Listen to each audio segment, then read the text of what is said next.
The morning sun streamed through the curtains, painting golden streaks on the bedroom wall. Sarah Matthews stood in front of the mirror, her hands trembling ever so slightly as she adjusted her lace veil. Today was her wedding day, a day she had dreamed of since she was a little girl playing dress-up with her dolls. But despite the excitement humming through the house, Sarah couldn't shake the nagging feeling in her chest. Max, her 12-year-old German shepherd, lay quietly at her feet, watching her with eyes that had once been bright and mischievous but now seemed tired. He had been her rock through so many seasons of her life. Graduations, heartbreaks, career changes. Now, as she prepared to embark on this new chapter, he seemed unusually subdued. "Max, are you okay, buddies?" Sarah crouched down, her fingers running through his graying fur. His tail gave a faint wag, but it lacked its usual vigor.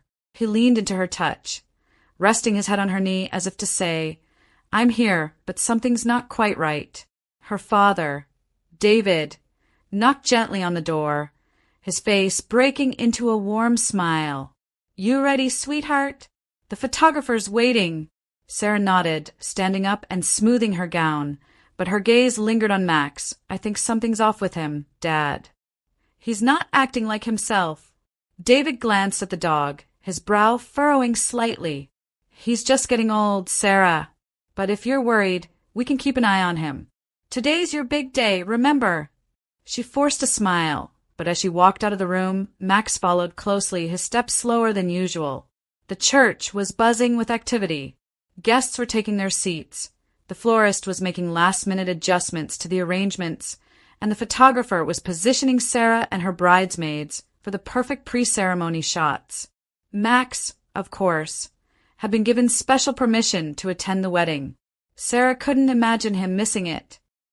He lay on the cool marble floor near the aisle, his ears twitching occasionally at the sounds of laughter and chatter.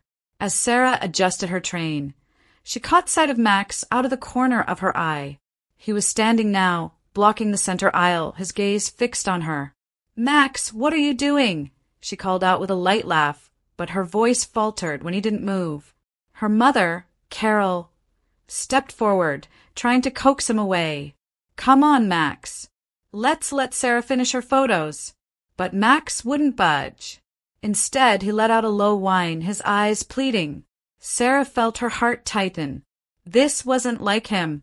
She knelt down, her dress pooling around her, and beckoned him over. He came to her, leaning heavily against her side. That's when she noticed it. His breathing was labored, his body trembling slightly. Panic surged through her. "Dad, something's wrong. We need to take him to the vet." The guests watched in confusion as Sarah, still in her wedding gown, rushed out of the church with Max by her side. Her father followed close behind, his hand steady on her shoulder. "Sarah, are you sure about this?" "The wedding is about to start," he said gently, though his tone held no judgment. She looked up at him, tears brimming in her eyes.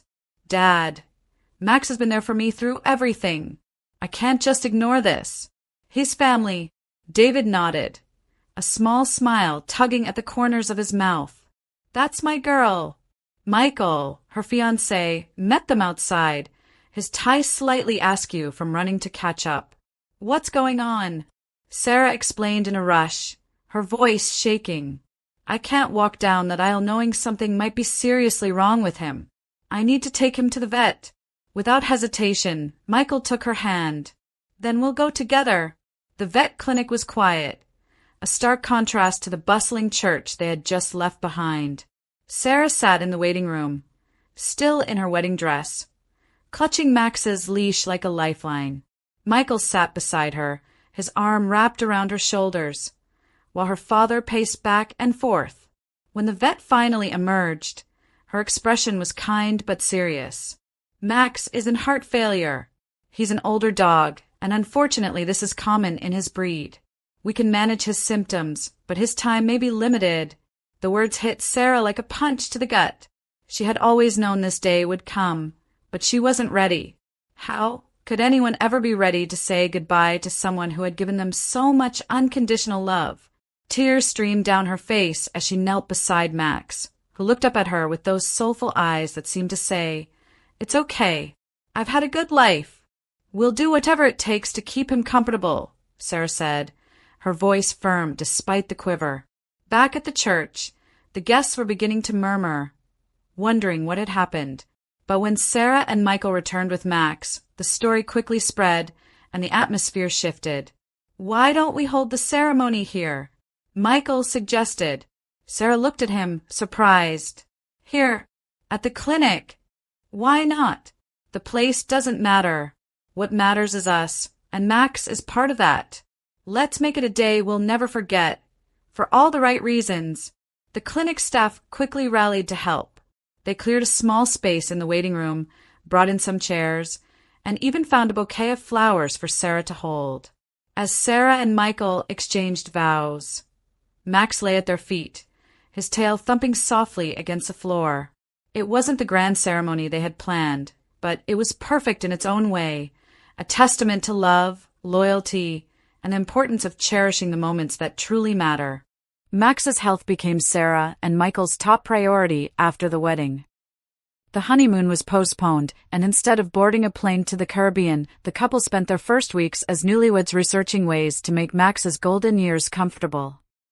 The days began with gentle walks in the park, even if Max could only manage a few slow steps before needing to rest.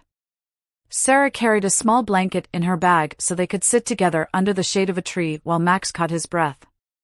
One crisp autumn morning, Sarah sat with Max on the porch, sipping her coffee and watching the leaves drift down from the trees. Michael came out with a thick sweater draped over his arm. "Thought you might be cold," he said, wrapping it around her shoulders.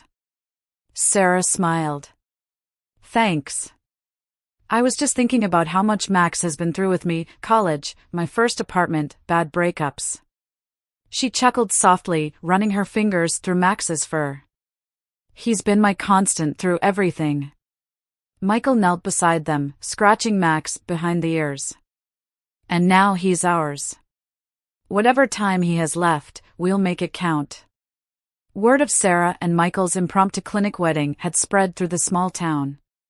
People who had been strangers before now stopped them on the street to ask about Max or offer words of support. One afternoon, while Sarah and Michael were at the local pet store picking up some special supplements recommended by the vet, the owner, an older man named Frank, approached them with a smile. "I heard about what you two did for your dog," Frank said, his eyes twinkling with admiration.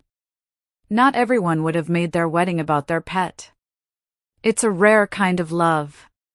Sarah blushed, but Michael spoke up. "He's family. You don't turn your back on family." Frank nodded. "Well, let me help out. I've got a shipment of orthopedic dog beds coming in next week. I'll set one aside for Max, no charge." The kindness of the community didn't stop there. Neighbors brought over homemade dog treats, local kids drew pictures of Max to cheer Sarah up, and one woman, a retired seamstress, even stitched a little jacket for him to wear on colder days. As Max's health slowly declined, Sarah found herself reevaluating her priorities. She had been working long hours as a marketing executive, but now the idea of spending more time at home became increasingly appealing. One evening, as they sat in the living room watching Max doze by the fireplace, Michael turned to her. "You've been talking about starting your own business for years," he said. "Maybe now's the time." Sarah hesitated. "It feels risky. What if it doesn't work out?" Michael took her hand. "If there's one thing Max has taught us, it's to live in the moment. You've got the talent, Sarah. Do it for yourself, and for him." Inspired by Michael's encouragement, Sarah launched an online boutique for handcrafted pet accessories. She named it Max's Treasures in honor of her loyal companion. The business quickly gained traction, fueled by her heartfelt storytelling and the connection people felt to her journey. Winter arrived, and with it came the realization that Max's time was drawing to a close. Despite their best efforts, his energy waned, and the spark in his eyes grew dimmer. One snowy evening, Sarah sat beside Max on the couch, tears streaming down her face. "I don't know how to say goodbye," she whispered. Michael wrapped an arm around her. You don't have to. He'll always be with us, in every memory, every laugh, every moment he made better just by being there. The vet had assured them that they would know when it was time, and one morning, Sarah woke to find Max struggling to stand. His breathing was shallow, and his gaze, though loving, was tired. They made the difficult decision to help him pass peacefully. The vet came to their home, allowing Max to be surrounded by the people who loved him most. As Sarah cradled him in her arms, she whispered, "Thank you for everything, Max. You've made my life so much brighter." The house felt emptier without Max. His absence was a constant ache, but Sarah and Michael found solace in the memories they had created with him. One day, as Sarah was packaging an order for Max's treasures, she came across a photo of him as a puppy, his ears too big for his head and his tail wagging furiously. She framed the picture and placed it on her desk as a reminder of the joy he had brought into her life. Months later, while walking in the park where they had spent so many mornings with Max, Sarah and Michael heard a faint whimper. Beneath a bench, they found a scruffy, shivering stray dog with wide, frightened eyes. Michael crouched down, holding out his hand. "Hey there, buddy. It's okay." The dog hesitated before inching closer, his tail wagging cautiously. Sarah's heart softened. "What do you think?" she asked, looking at Michael. He grinned. "I think Max would approve." They brought the dog home, naming him Chance, a nod to the second chances life often gives us when we least expect them. Max's memory remained a guiding light for Sarah and Michael. They continued to honor him through their business, donating a portion of their profits to animal shelters and rescue organizations. Sarah often shared stories of Max on her blog, and they resonated deeply with her audience, particularly older readers who had loved and lost their own pets. She began hosting local workshops on how to care for aging pets, drawing from her own experiences.